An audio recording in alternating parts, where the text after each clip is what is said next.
Bonjour, dans cette vidéo nous allons voir le théorème d'analyse le plus important de la 12e année du baccalauréat sciences. Il est plus important parce que tout simplement vous allez l'utiliser à peu près certain le jour de l'examen.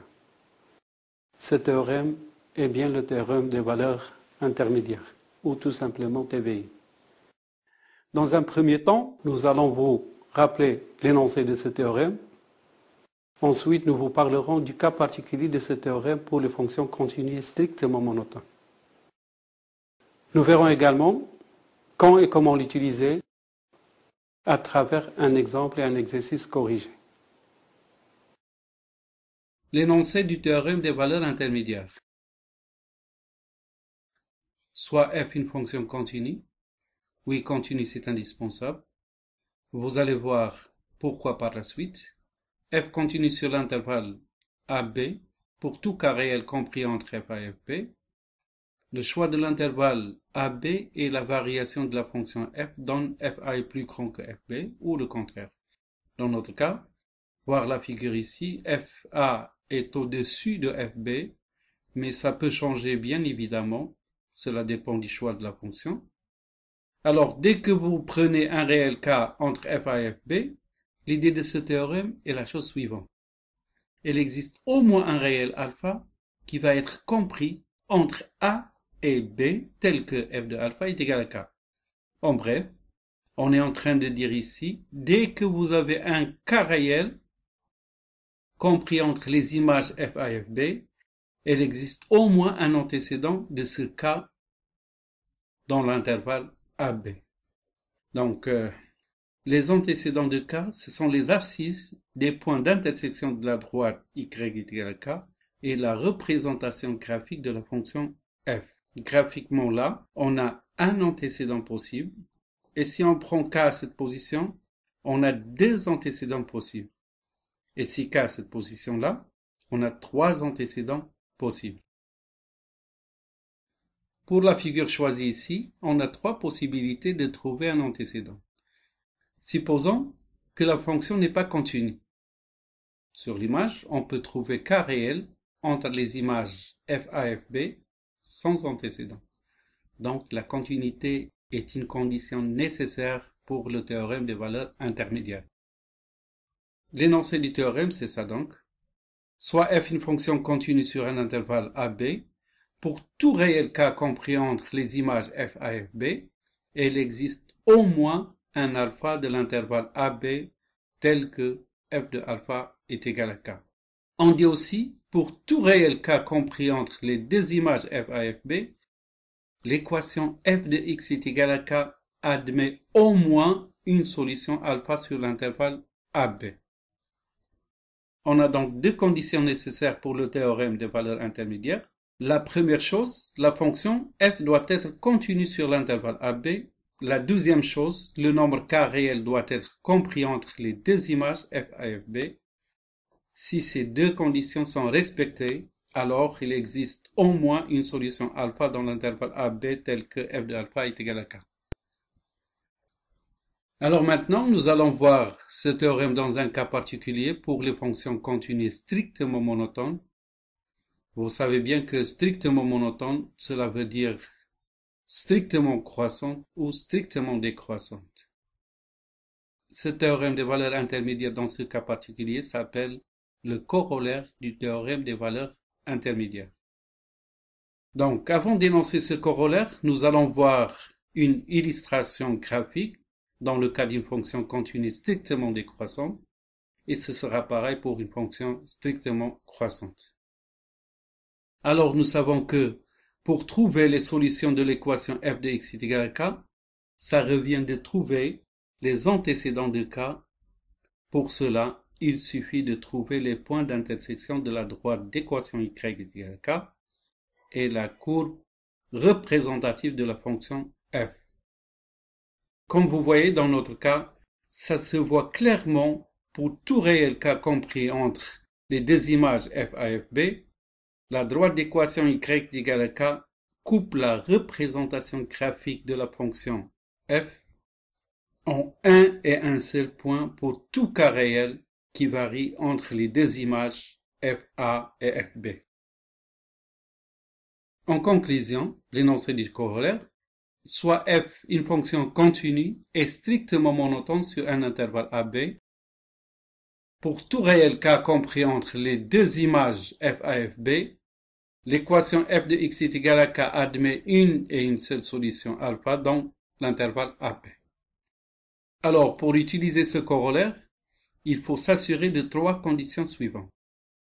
La première chose, c'est que la fonction f doit être continue sur l'intervalle AB. La deuxième chose, la fonction f doit être strictement monotone sur cet intervalle. La troisième condition, le nombre k réel doit être compris entre les deux images FA et FB. Donc, si ces trois conditions sont vérifiées, alors pour tout réel k compris entre les images FA et FB, l'équation f de x est égale à k admet une et une seule solution dans l'intervalle AB. Maintenant, nous allons entamer un cas particulier où f de x est égal à 0, c'est-à-dire le cas réel est nul. Si on nous demande de démontrer que l'équation f de x est égale à 0 admet une unique solution sur l'intervalle AB, donc dans ce cas, il suffit de démontrer que f est continu strictement monotone sur cet intervalle et que le produit des images FA fois FB est inférieur strictement à 0.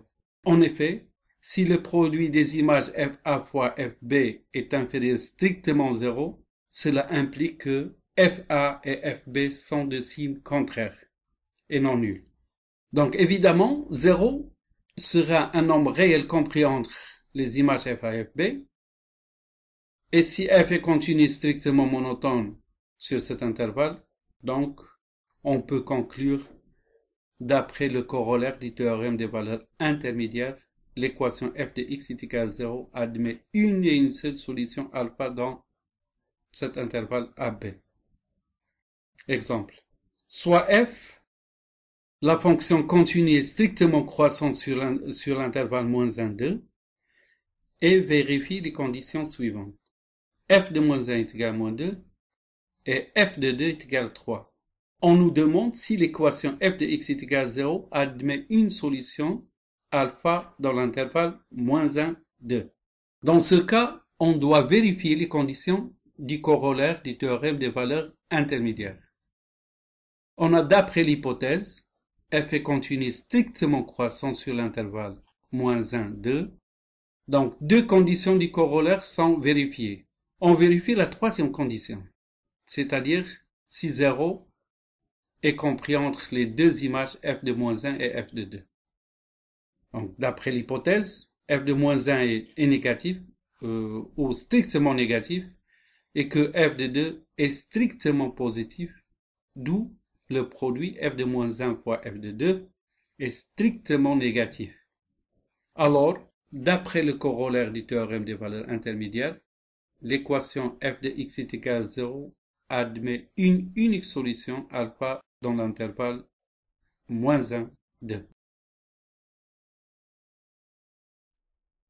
Nous allons traiter maintenant un exercice type, soit f une fonction telle que f de x est égal à x au cube plus x moins 7. Question 1. Montrer que l'équation f de x est égale à moins 3 admet au moins une solution alpha sur l'intervalle 0, 2. Question 2. Montrer que l'équation f de x est égale à 0 admet une unique solution alpha sur l'intervalle 0, 2. Question 3. Proposer un encadrement de alpha à 10 à la puissance moins 2 près. Question 4. Déduire le tableau de signes de la fonction f. Lors de l'étude de fonction, l'expression qui vous indique qu'il faut utiliser le théorème des valeurs intermédiaires, c'est bien l'expression admet au moins une solution. L'expression admet une unique solution ou l'expression équivalente admet une et une seule solution. La question donnée un encadrement suit toujours la question f de x est égal à k admet une unique solution. Et si la valeur cherchée est f de x est égal à 0, on vous demandera le tableau de signes de la fonction. Cela vous aidera à préciser quand la courbe CF est au-dessous ou au-dessus de l'axe des abscisses. Maintenant, nous allons voir comment rédiger les réponses à ces 4 questions. Question 1. Montrer que l'équation f de x est égale à moins 3 admet au moins une solution alpha sur l'intervalle 0,2. Donc, on a l'expression admet au moins une solution, nous indique qu'il faut utiliser le théorème des valeurs intermédiaires. Pour cela, nous devons vérifier les 2 conditions de ce théorème des valeurs intermédiaires. Condition 1, la fonction est-elle continue sur l'intervalle 0,2? Condition 2, le réel k, qui est moins 3, est-il compris entre f de 0 et f de 2? On sait que la fonction f est une fonction polynôme, continue sur R, et en particulier sur l'intervalle 0,2. Donc la première condition est vérifiée. On a f de 0 est égal à moins 7, et f de 2 est égal à 3, et le réel k qui est moins 3 est compris entre f de 0 et f de 2. Donc la deuxième condition est encore vérifiée. Alors, d'après le théorème des valeurs intermédiaires, l'équation f de x est égal à moins 3 admet au moins une solution alpha sur l'intervalle 0,2. Question 2. Montrer que l'équation f de x est égale à 0 admet une unique solution alpha sur l'intervalle 0,2. On a l'expression admet une unique solution, nous indique que nous devons utiliser le corollaire du théorème des valeurs intermédiaires. Donc pour cela, nous devons vérifier les 3 conditions pour ce corollaire. Condition 1. Si f est continu sur l'intervalle 0,2. Condition 2. Si f est strictement monotone sur cet intervalle.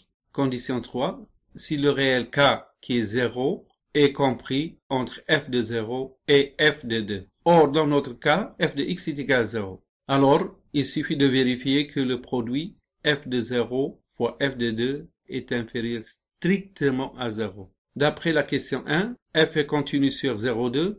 Et pour vérifier si f est strictement monotone, nous devons calculer sa dérivée et dresser son tableau de variation.